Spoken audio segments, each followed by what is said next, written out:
히브리서 7장 말씀입니다. 신약 성경 358면입니다. 히브리서 7장 1절부터 10절까지 한 절씩 교독하겠습니다. 이 멜기세덱은 살렘 왕이요 지극히 높으신 하나님의 제사장이라 여러 왕을 쳐서 죽이고 돌아오는 아브라함을 만나 복을 빈 자라. 아브라함이 모든 것의 10분의 1을 그에게 나누어 주니라. 그 이름을 해석하면 먼저는 의의 왕이요 그 다음은 살렘 왕이니 곧 평강의 왕이요 아버지도 없고 어머니도 없고 족보도 없고 시작한 날도 없고 생명의 끝도 없어 하나님의 아들과 닮아서 항상 제사장으로 있느니라. 이 사람이 얼마나 높은가를 생각해 보라. 조상 아브라함도 노량물 중 10분의 1을 그에게 주었느니라.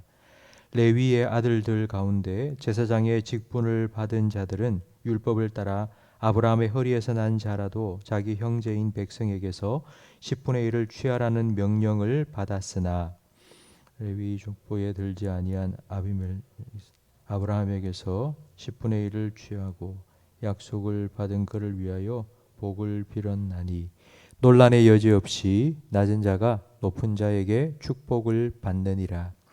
또 여기는 죽을 자애들이 10분의 1을 받으나 저기는 산다고 증거를 얻은 자가 받았느니라. 또한 10분의 1을 받는 레위도 아브라함으로 말미암아 10분의 1을 바쳤다고 할 수 있나니 이는 멜기세덱이 아브라함을 만날 때에 레위는 이미 자기 조상의 허리에 있었음이라. 아멘. 히브리서는 유대인들에게 복음을 설명하기 위해 쓴 편지입니다. 예수님이 어떤 분이신지를 설명하기 위해서 유대인들에게 익숙한 구약의 인물들을 많이 인용합니다. 히브리서 7장은 예수님이 우리의 죄를 속하여 주시는 영원한 대제사장 되심을 설명하기 위해서 구약의 인물 중에 예수님과 닮은 꼴인 멜기세덱에 대해서 설명하며 예수님과 비교하고 있습니다.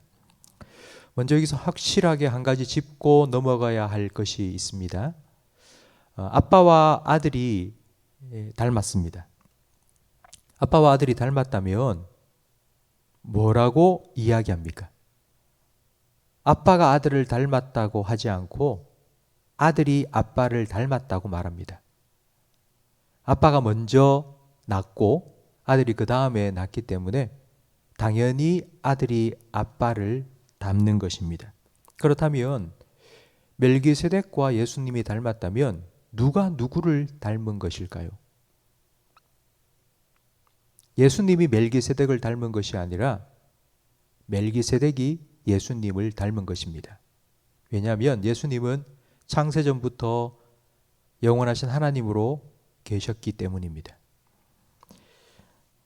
신구약 성경에 족보가 곳곳에 나옵니다.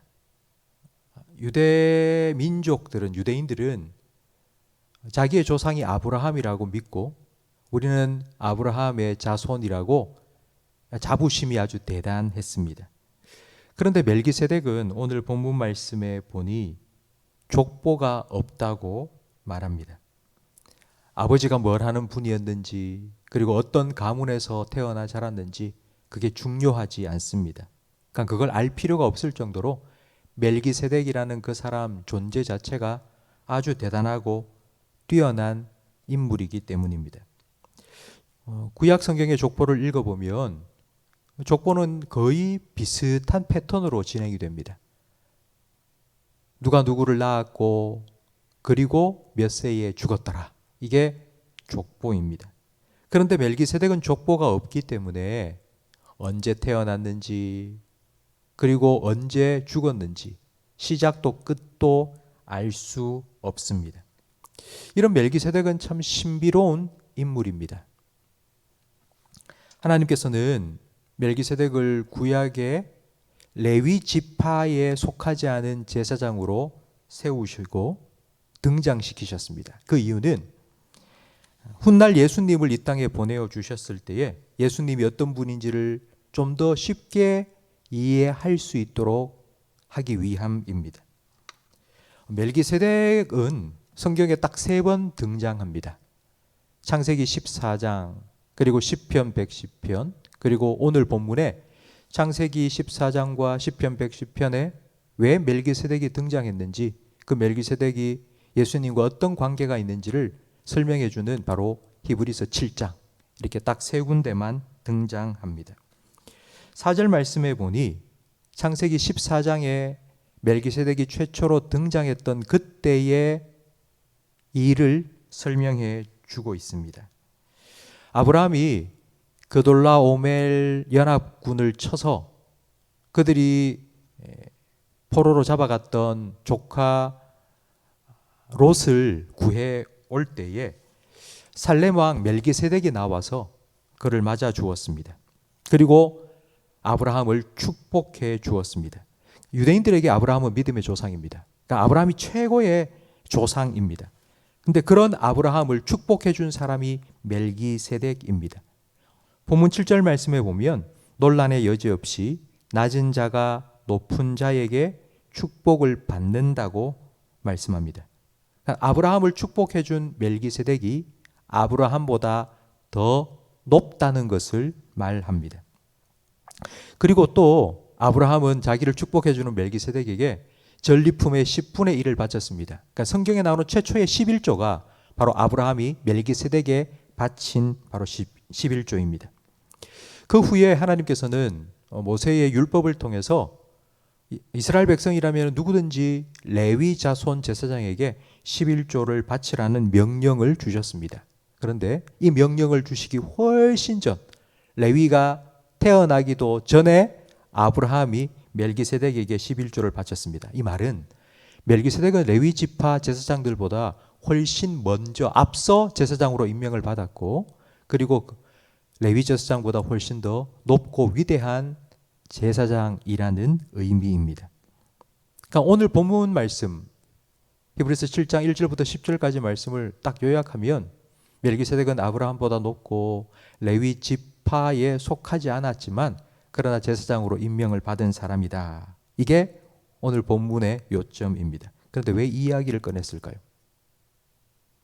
별로 중요하지도 않은 것 같은 구약의 멜기세덱이라는 이 사람을 왜 오늘 본문은 이렇게 오랫동안 길게 다루고 있는가요?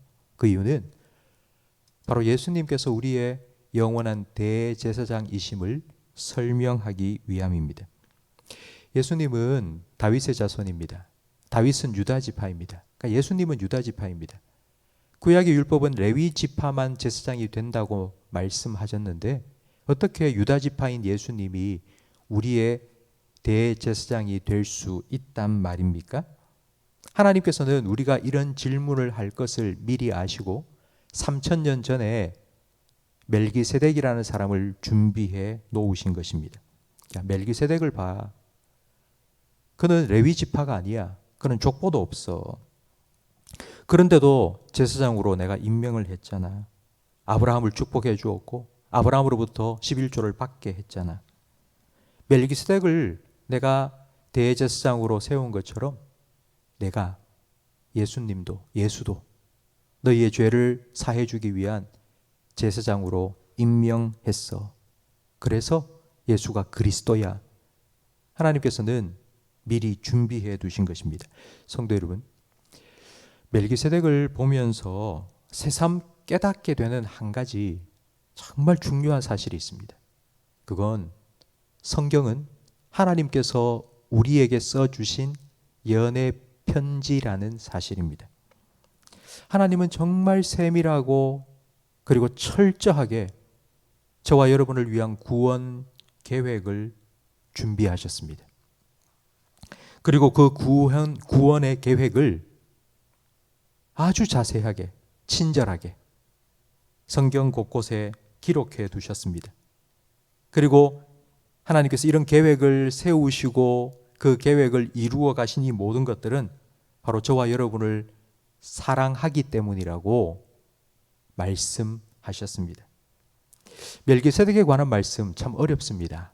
이 사람이 족보도 없고 태어난 날도 죽은 날도 없다. 너무 신비롭고 뭐 영적인 것 같고, 그래서 우리가 이런 말씀을 읽을 때에 이해가 안 됩니다. 그럼 여러분, 이해가 안 되면 넘어가세요.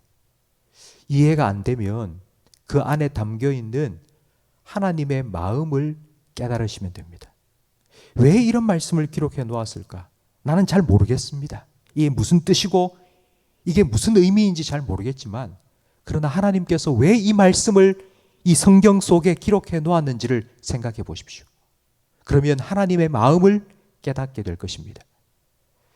하나님께서는 하나님의 마음을, 우리를 향한, 여러분을 향한 하나님의 사랑을 더 깊이 깨달을 수 있도록 하나님의 영 성령을 우리에게 보내주셨습니다. 그 성령께서는 하나님과 우리 사이에 교통하십니다. 교통하시면서 하는 일이 하나님의 마음을 우리 마음 속에 깊이 깨닫게 해 주십니다. 성경을 읽을 때에 우리가 성령의 도우심을 구하고 성령의 조명하심을 구해야 되는 이유가 바로 여기에 있습니다.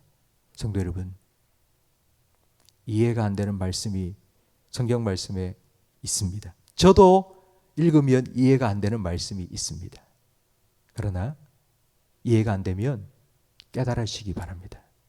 성령님께서 여러분의 마음을 열어주시고 그 말씀 속에 담겨 있는 하나님의 마음, 하나님의 사랑을 깨닫게 해주셔서, 아, 그렇구나. 하나님께서 이렇게 나를 사랑하시구나. 하나님께서 이렇게 내 구원을 위해서 준비해 두셨구나.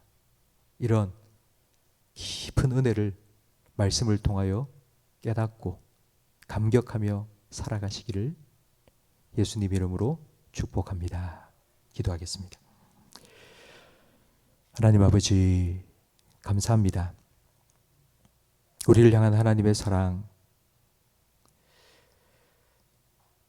예수님의 십자가를 통하여서 확정하여 주시고 성경 말씀의 구석구석마다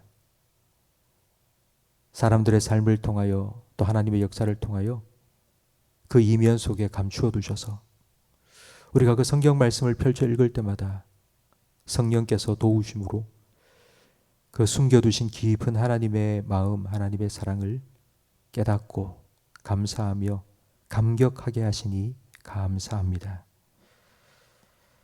하나님, 우리가 성경을 읽으면서 그 성경의 뜻을 다 이해할 수 없을지라도, 그러나 그 말씀 속에서 하나님의 마음을 더 깊이 깨닫게 해 주시옵소서. 그리하여서 하나님 정말 감사합니다. 저도 하나님 사랑합니다. 이 고백이 우리의 심령 깊은 곳에서 하나님께 올려드릴 수 있도록 은혜를 더하여 주시옵소서. 예수님 이름으로 기도합니다. 아멘.